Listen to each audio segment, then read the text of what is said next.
Listen, that's a baller move right there. Yeah. Like, disappear for 11 days, freak your husband out, everybody else out, and then like check into a hotel using the last name of his mistress. Like, man, you can't top that. I will never do anything cooler than that. As cool as that ever. I'm Paige. And I'm Megan. And this is Spooky Science Sisters.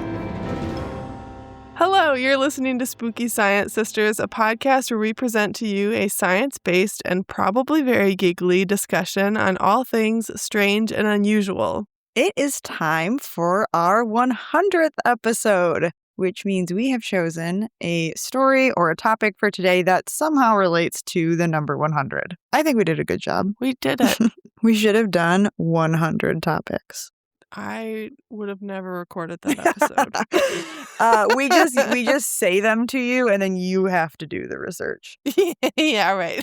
Here's a list of 100 things. Look it up yourself. So first, though, before we talk about our 100 topics, we have to do something spooky. So Paige, has anything spooky happened to you recently? So I didn't really have anything spooky, but while I was trying to figure out what to do for this episode, I was like, oh my gosh, Harry Houdini died in 1926, which was on Halloween, for those of you who didn't know. And I know we've mentioned him before in one or two episodes, and he's also mentioned in the book. But I was like, this would be a good topic, except it would be way too long for this episode. Yeah. This is my formal request to do a Halloween Houdini episode this October. Yeah. Yay. I already saw this request in the notes and I already put it on the schedule. So we are doing it, people. So it's just happening at this point. But that's all I have. So Megan, do you have anything spooky to share? I do have something spooky, and it's that I might be accidentally psychic when it comes to coffee-related things. This sounds real. It's real, Paige. Okay, so at the beginning of December, 'cause it's been a little while since we last recorded, I got my new planner for 2026. And that's like a big deal for me. Paige knows. It is. I'm very excited when I get to order the new one. I really like when it comes in because I get to see like the cover that like I do like a one from a company that lets you like customize your layout and like pick a cover and put your name on it and whatever. I take this very seriously. So I got the new one. I was really excited about it and I brought it into work early because I was like, I already know some January things, so I can start putting some stuff in here. And got into work and realized that I had been carrying my coffee mug, which like supposedly does not spill, but that is a lie. I had been carrying it in such a way that it was like dripping coffee out of my mug and like onto the spine of my brand new planner. So I was very sad.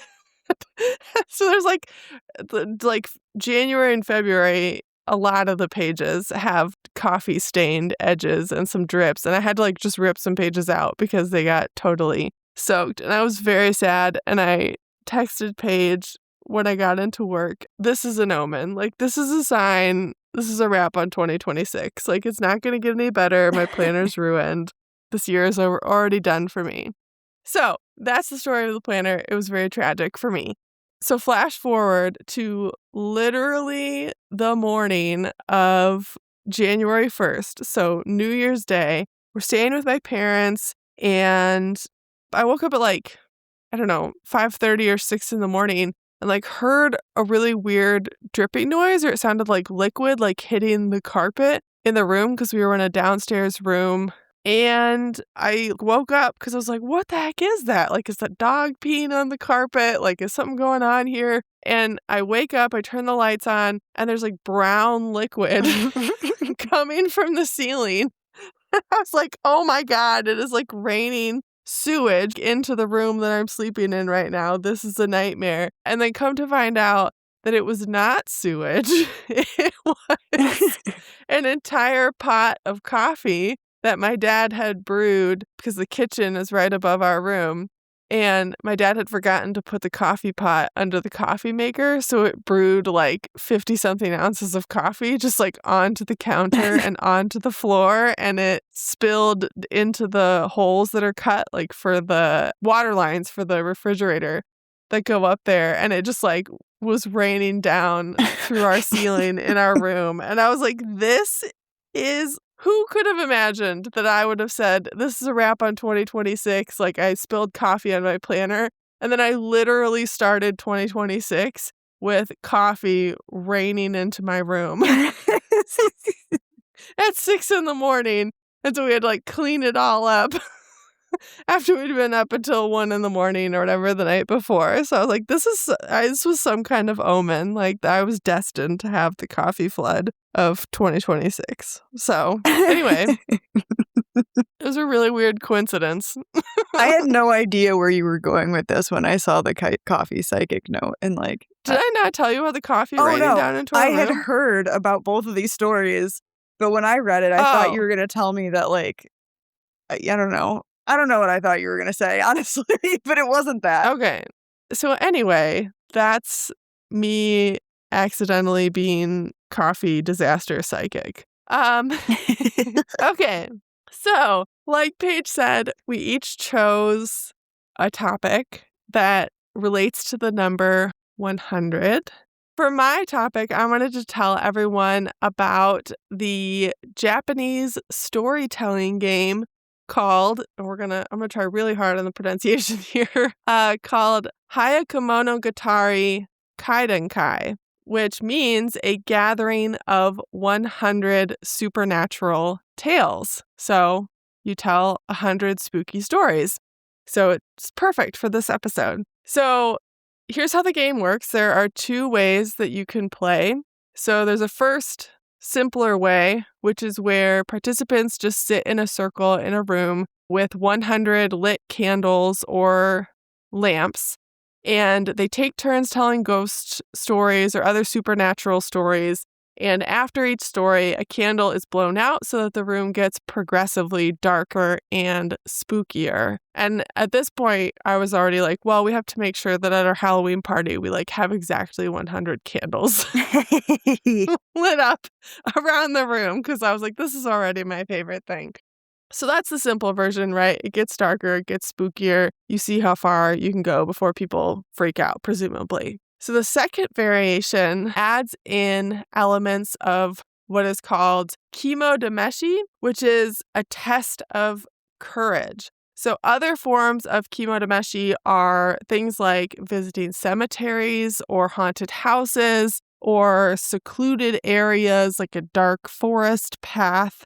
And often these little tests come with a specific mission or task that you have to complete there. So it's the same thing as like legend tripping here. You're like purposefully going to spooky places, sort of like trying to creep yourself out. Yeah. But this idea or concept of kimodameshi has been around since at least the 12th century. So that's pretty cool.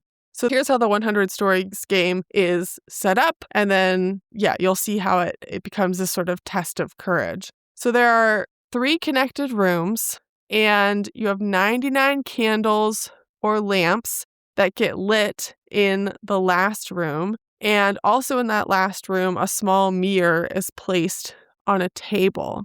And then the middle room is empty and unlit. And then all of the participants, so the storytellers and listeners, gather in the first room, which contains the 100th lit candle or lamp. So again, you have like 100 candles or lamps, but only one of them is with the participants. And in the ideal setup for this game, the rooms are in an L shape so that the participants can see the glow of the light from the final room, but not the room itself. And that is important because at the end of each story, the storyteller must take the lamp or candle from the first room, so that 100th candle, and carry it through the dark center room into the final room where they extinguish one of the other 99 candles or lamps. And obviously, it would be very spooky to like walk yourself into that last room and then have to return to the group.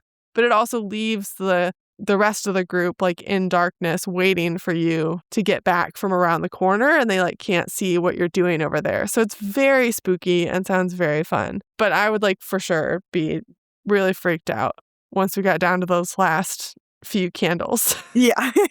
Okay, so the game ends then when the final storyteller takes the 100th lamp into the last room and extinguishes it in front of the mirror. And they'll sometimes do this alone, or the entire group will walk into the last room with the last candle and blow it out.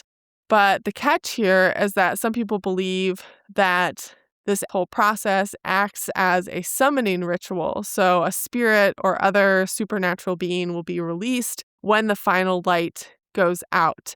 And because of this, the game commonly ends before the 100th story. Like people will purposely end it on 99, or, they'll get too freaked out sometime before that. And the other thing is, like, apparently there are no instructions as to, what you do after you summon the spirit. So it's like, good luck. Good luck. After the 100th story. Anyway, so I think this is so fun, and I would totally play this, although like that is a lot of stories, so the game does take a long time to play. I totally would have played this as a kid if I had known. Right, though? Yeah, I was like, this would be a perfect sleepover game. And I guess there is like a tabletop game or like some that's like a 10 stories game. So like there are shorter versions that have been invented, but it sounds super fun. Yeah. So the exact origins of this game are unknown, but we do know that it's been around for centuries. It's thought that samurai first played it to test their courage. So as like this kimodameshi aspect to it. It first shows up in a children's story that was published in 1660, so almost 400 years ago, which describes a group of young samurai playing the game. And the story goes that as the 100th story was finished, the final storyteller noticed this like huge gnarled shadow hand dropping down from the ceiling as he goes to blow out the final candle. And this brave final storyteller takes his sword and swipes it at the giant hand, and then finds out that it's not a giant shadow hand, it's just the shadow of a spider dropping down from the ceiling. And that this, like, it looks really big, but it's actually just, light behind the spider, which I really love that aspect of it. He thinks he's seeing something supernatural and crazy, and then it's like, nope, it's just a spider.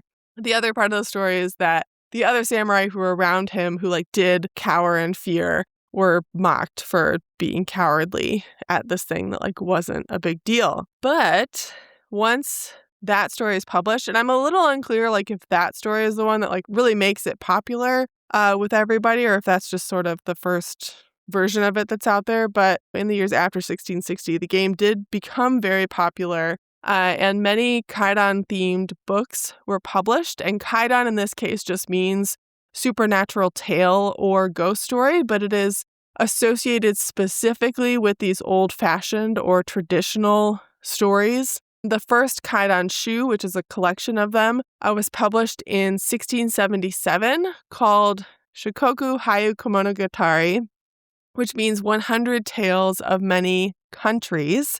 And they start publishing these volumes of stories because, like I said, the game is really long and people would bring these books along with them because there was this sort of competitive aspect to it to always bring new stories to tell the group and to be able to tell the best scary story. And part of this was that it was desirable for the stories to be true life encounters with the supernatural or with ghosts. And even if they weren't, it was sort of like the unspoken rule that you were to take them at face value. You were meant to sort of assume that these were true stories that you were being told. Sure. So it's basically this is the original creepypasta or no sleep subreddit that we're creating all these stories for, which is pretty awesome. And I was like, dang, Japan really has it figured out on the whole spooky story, ghost story aspect of things. So you shouldn't be surprised, as there often is with these things. There's sort of like a practical, science adjacent reason for this game being played. So the 100 Ghost Story game is traditionally played during the summer in conjunction with Obon, which is the Buddhist festival of the dead. And so it's in conjunction with that festival, but it's also because of a folk belief that by like telling scary stories and getting the shivers or getting goosebumps from them, that it would cool you down in the really hot summers. Really? Yeah. I verified that one. I looked it up in several places because I was like, really? Like, that sounds sort of made up. Yeah, it's like a real thing that they thought that you'd get the shivers, you'd get the goosebumps, and like you'd get cooled down because you'd be so creeped out by the stories that you were hearing. And I was like, well, joke's on them, because like when I watch really scary movies, like I just get really sweaty. Yeah. Yes. Which I guess technically I'm sweating, so my body is cooling me down, but I love that though. yeah, I like that there's this sort of practical aspect to telling these stories and the time of year that they're very popular. Yeah. Yeah. So it is like a very old-fashioned game. It's not, super fashionable to play it anymore. I think it's not played super often. But it does live on as this like cult phenomenon in Japan and has spread outside of the country. But it's shown up in movies and television and books and games. It's the basis of a 1968 movie called Yokai Monsters, or Yokai Monsters 100 Monsters. It is also the basis for a 2002 TV series on Fuji TV, which used the game as a construct to tell classic Japanese ghost stories. Unfortunately, it only ran for 11 episodes, and I was like, well, that's a bummer, because that sounds like an awesome TV show.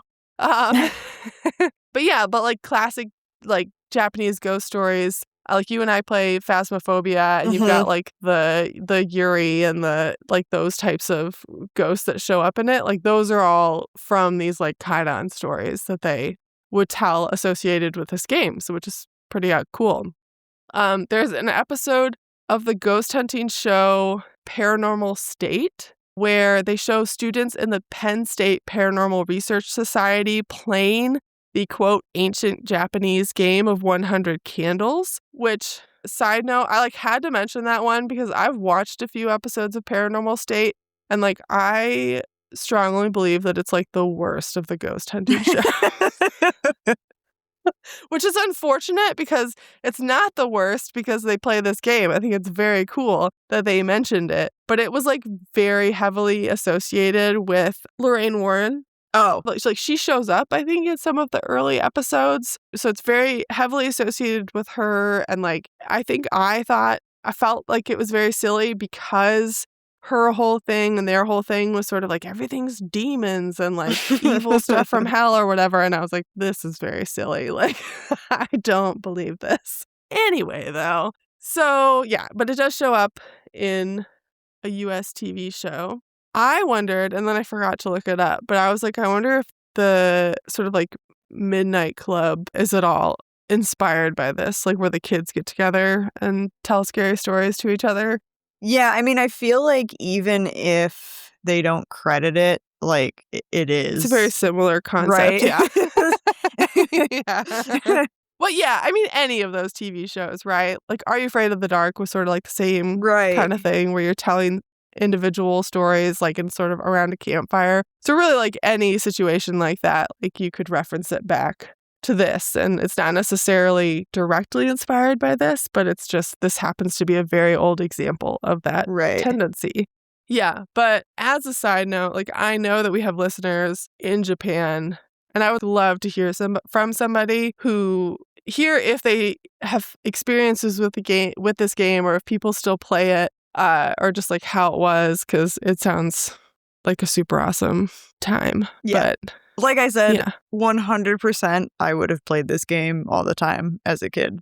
Oh, for sure. Yeah.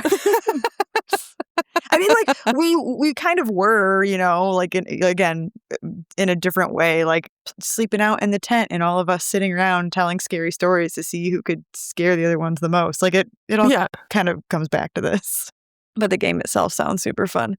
No, I for sure creeped out some friends when we were like sleeping out in tents in the backyard. Yep. Which, like, do kids do that anymore? I don't know. I don't know. You tell me, man. Anyway, yeah, so that is Hayakemono Gatari Kaidenkai, which is Gathering of 100 Supernatural Tales. And that is my 100 themed subject. Yay. Somebody play with us. We need more stories. Though I guess I could argue that this being our 100th episode, we kind of have. We kind of have played because we've been creeping people out for 100 stories. Yeah. Oh. Aww. Okay.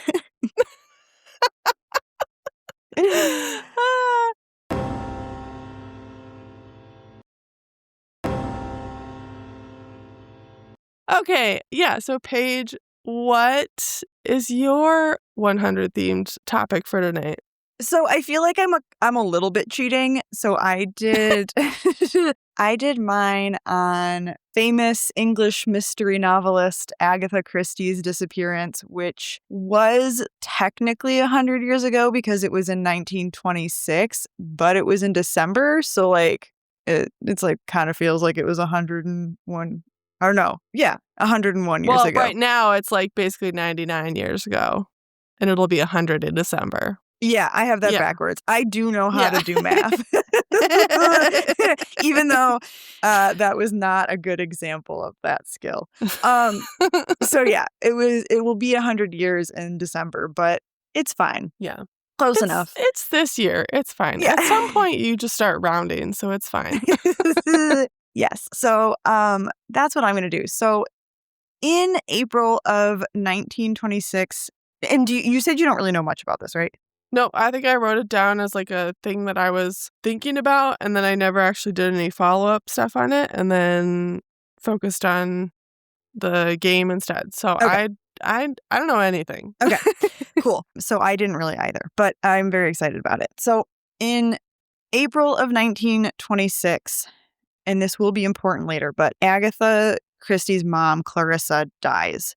And I'm not sure how close they were, but this was like a really hard time for her. And it took her a long time to overcome the grief of that loss of her mom. And while trying to overcome this, she is told by her husband, hey, I'm having an affair with another woman. Her name's Nancy Neal. And over, a period of months, he ultimately decides, like, yes, I'm going to marry this other woman. I want a divorce. Way to, like, kick her while she's dead. Right. Hey, your mom is dead. Also, I'm cheating on you. Also, I'm having an affair. So good job, Archie. Off to a good start. That guy sucks. Yes. So then on December 3rd, 1926, they are still together, Agatha and Archie.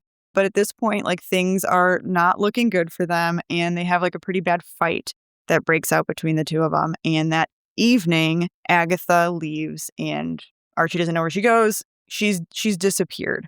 And so when it's reported that she is missing, which, like, good on Archie, I guess, for reporting that. Yeah. Because, like, we don't know, Archie. We don't know. Not being like, oh, well, that's convenient. Now she's gone. So when it's reported that she was missing, the police obviously start searching for her, and they find her car crashed. And it's got some of her personal belongings in it, like I think her wallet's in there, her nice fur. But there are no like signs or clues of where she had gone. So she's not there, but they find her car. Gotcha. And like, is she famous at this point or no? So she has just landed like her first big publishing deal. She had previously had one, but it sounds like it was like this is like the publishing deal that like really sets her career. Okay, but it hasn't like been published yet, so she's like not a super big deal. She's not a super big deal yet. Okay, but like she's big enough. So like that. So okay, they don't really have any leads, right? They find her car. They don't have any clues, and so they launch this large scale like missing person operation. And it goes global. So, like, she's a big enough deal that it makes international headlines. People are kind of, like, freaking out. They're looking for her everywhere. The author of Sherlock Holmes, Sir Arthur Conan Doyle, he even gets involved at some point. He's like, I need to get in on this action. He gets I've read a glove, but it gets like an article of clothing of hers and takes it to a psychic and is like, hey, can you help us find her? Unclear that psychic was any help, but he tried. And then would we have believed it if No. they said he was help?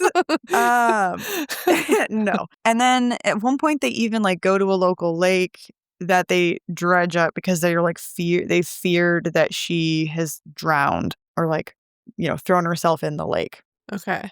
So they're searching for her everywhere. She's Okay. found 11 days later, over 200 miles from that crash site at what was then called the Hydropathic Hotel, and that's in Harrogate, Yorkshire. And they find her there when the head waiter at the hotel contacts the police with the information that a woman matching the description of Agatha is staying at the hotel, but under the name Teresa Neal. Listen, that's a baller move right there. Yeah.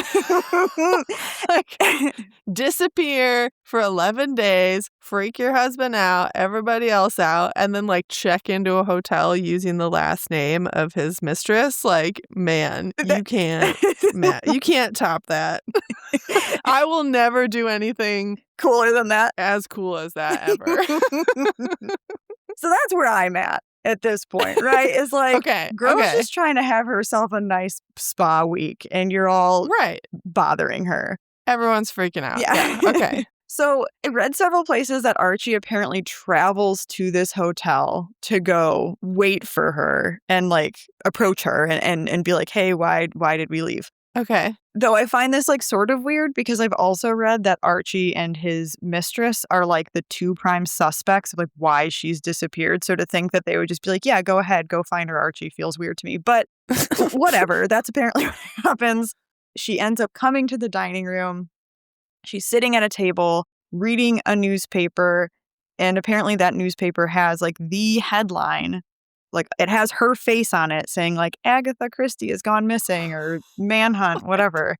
And she's reading it when Archie approaches her and is like, yo, what's up? She looks at him, is totally confused, claims she doesn't know who he is, doesn't know what's going on. And to this I say, like, dude, go away. Because worst case scenario here, she is unwell. Like, something has happened after everything that she's had happen to her over the last couple of months. Yeah. Best case scenario, she's just trying to hide from you. So, like, leave. Yeah. Yeah, that's tough to say if she's trying to pretend. Like, I don't know who you are, get away from me. So that way someone else would, like, step in or... Yeah. Yeah. Who knows? Or if she's just like... Yeah, or if it was, like, everything was traumatic enough that she actually suffered some sort of mental... event and like some sort of weird amnesia. I don't know. Right. And so that's where this goes, right? So she's claiming that she is suffering from amnesia. She, it sounds like, doesn't seem to remember like their daughter. There's like all these life events that she's claiming she doesn't remember. I think even like Archie seems to like agree that this is what's happened. Like he is buying into the amnesia story. But importantly, at some point, it even seems to be confirmed by a number of psychiatrists that that's what's happened. Okay. So at this point, it kind of seems like, yeah, she's just had a number of traumatic events that have happened. And like, she's just, had some sort of like mental health crisis. Yeah. And that's like it, right? It's like, that's the story. A woman in the mid-1920s gets a career-defining publishing deal, loses her mother, finds out her husband is cheating on her, and he wants a divorce, and disappears for a week and a half. And like, to me, like, that's it. Like, that's all that happens. Yeah. But for some reason, 100 years later, people are still talking about this. And, obviously they know where she disappeared to, but they feel strongly that they need to know why. Like, don't we know why? Well, I think I do. Okay. But, like, a lot of people don't. And, like, I was going to get there later, but, like, people are still kind of mean about it. Like, just looking around and, like, I looked at, like, a couple Reddit threads and some posts on, like, Facebook and stuff. And people are, like, still mad about this and, like, think that she's, like, trying to pull one over on everybody. And And so that's basically what happens. So Yeah. Well, okay. But like, get out of here. Even if it was some sort of publicity stunt, like, give a girl a fucking break. right. Like, her life has like blown up. She's like, so like, who cares if she Right. decided like, I'm gonna waste my husband's time and like disappear and freak everybody out and like make myself a little bit famous so that my books do well. Right. Like, it's not like she was a bad writer or Right. That's what anything. I'm with you. Yes, that's what happens. Like rumors spread about this. They say that it's all staged. It's some big publicity stunt, either to help her book sales or like because she just wants to humiliate Archie, which like I would too. This guy sucks. Yeah. Um, Screw that guy. like literal, like full books have been written about this like mysterious disappearance. And Wild. the whole thing is so silly to me. But a lot of it now, it seems like a lot of the reason people believe that the amnesia story was like a lie was because she doesn't talk about it much. And it's like, of course she doesn't. This is like a really traumatic time in her life. Why does she want to like relive that over and over again? But yeah, it's none of your business. Right. But like the thing is that she actually apparently does talk about it at some point. And it's not like she doesn't talk about it often, but I've read a number of articles that like reference this Daily Mail interview that she does in 1928. And I tried to find the actual interview and admittedly couldn't find it. But again, like multiple different places like reference and quote it. So in that interview, she supposedly says like, yeah, I had been struggling with depression after the loss of my mom and other troubles, which we now know are Archie. Yeah. And the evening of December 3rd, she claims she left the house with the intention of doing something desperate. And she said in that interview that she remembered like turning the car near the quarry and then the car crashed and she hit her head on something. And after that was sort of left feeling dazed and confused. At that point, it seems like that's when she catches the train to go to the hotel. Okay. Her story from the interview like sort of seems to align with the amnesia diagnosis because it's like she says like all this stuff happens, she hits her head, she's really confused, and then there's like these things that she kind of like loses throughout the story. Yeah. Another doctor, Andrew Norman, believes that she may have been suffering from a psychogenic or dissociative fugue state, which is a rare psychiatric disorder and typically results in periods of amnesia where people cannot remember who they are, details about their past, and often don't even realize that they've forgotten those details until they have like solid evidence that they had forgotten something. Yeah. Like these fugue states can last from like hours to months for some people. And people who suffer from longer fugue states can often find themselves like far, far from home with like full new identities. Yeah. So like kind of sounds familiar to what happened to our girl Agatha. Yeah. And like a fugue state is a trauma response. Like it's seen most often in people who have had a severely traumatic event or a series of traumatic events. It's like literally your brain's defense mechanism to protect you from the pain that you've been dealing with. And like, I would say that our girl had like plenty of qualifying events for something like this to happen. Yeah. So yeah, to me, like I said, like that's good enough. Girl had a lot going on, but like, of course, people aren't going to listen to her. And there's a number of reasons for that. And a part of that is like mental illness is just not as attractive as the whole mystery writer sets up her own disappearance story that people had going, right? Sure. Yeah. Well, and that's like the whole premise of her stories. It's all like a whodunit. Like you never really know what to expect. And there's all this like secret stuff going on in the background and stuff like that. So it makes sense that people specifically for her would think like, oh, she planned this because she's so good at planning these like capers in her own stories. Like how convenient, right? Yeah, right. But I also think it's worth mentioning, like, the 1920s wasn't exactly out there. Like, the people in the 1920s weren't really taking, like, mental health diagnoses seriously. Right. And things were often shrugged off as, like, hysteria or weakness. And, like, I would argue, like, we're still barely taking them seriously Sure, right. in the 2020s. Yeah. And the fugue state thing was already pretty controversial at the time because it was considered a Uh-huh. symptom of shell shock, which was also being heavily debated. A lot of people thinking it was like an illegitimate injury. Yeah. So you've got that, and then you pair that with the fact that she's a woman struggling with a mental health issue in the Yeah. 1920s, and it's like female hysteria, am I right? Yeah. So I think, yeah, you've got a little bit of that at play, and like also she was a visible and successful female author in the 1920s, which was like sort of a boys' club still. So Yeah.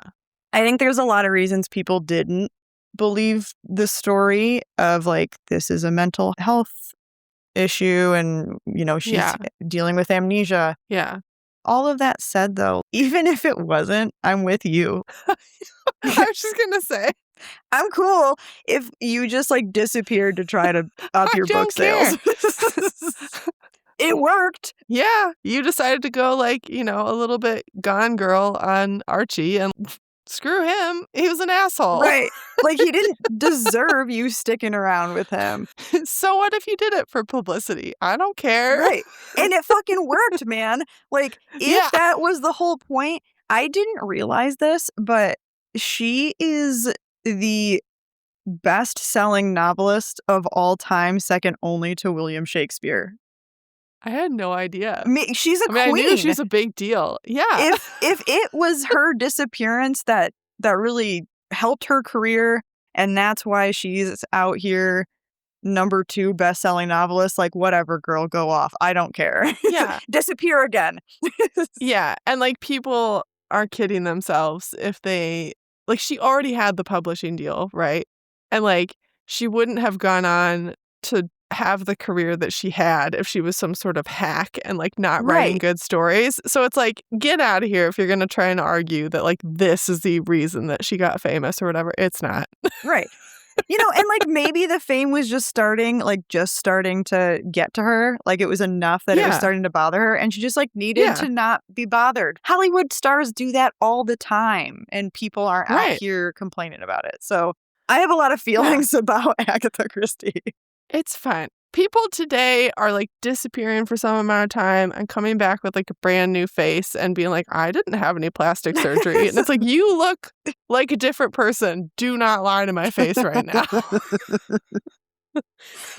Yeah. It's all the same. So all of this to say that to me, this disappearance doesn't really feel all that mysterious. And like, frankly, even if this was all just like her plotting something either to embarrass Archie or to further her career, I do not care. I don't. It sounds to me like what happened was that she was trying to process all of this. She's processing the excitement of the new and the stress of this new deal. Yeah. She's trying Yeah. to navigate the loss of her mother. She's trying to navigate having an unfaithful husband and like a divorce.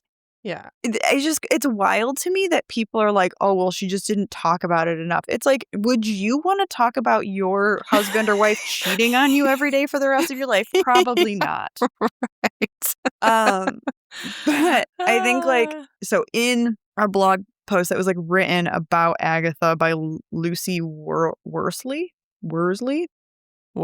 Yeah. she says, after the events of 1926, she became incredibly reluctant to give media interviews and adopted what I perceive to be a deliberate strategy of belittling herself and downplaying her enormous achievements. And to that, I say the fucking worst. Like, That is the worst. Isn't But that terrible? also like lends credence to like it not being that she was just agreed. messing around with him, because if she was like embarrassed by the whole thing and didn't want to talk about stuff.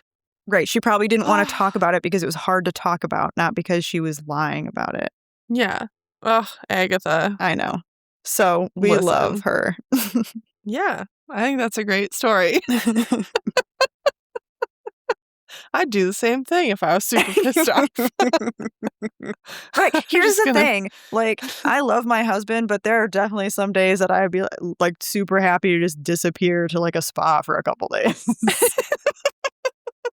Everyone's lying if they said they haven't thought about it at least once. Right. Oh, man. Well, that was a good one. All right. Well, I think that wraps up our 100th episode. If you liked this episode, hit subscribe and share with a friend. Check the show notes for links to all of our social media accounts, our Discord server, and Patreon. If you have any questions about previous topics or ideas for future episodes, email us at thesisters@spookysciencesisters.com. Thanks for listening and stay spooky.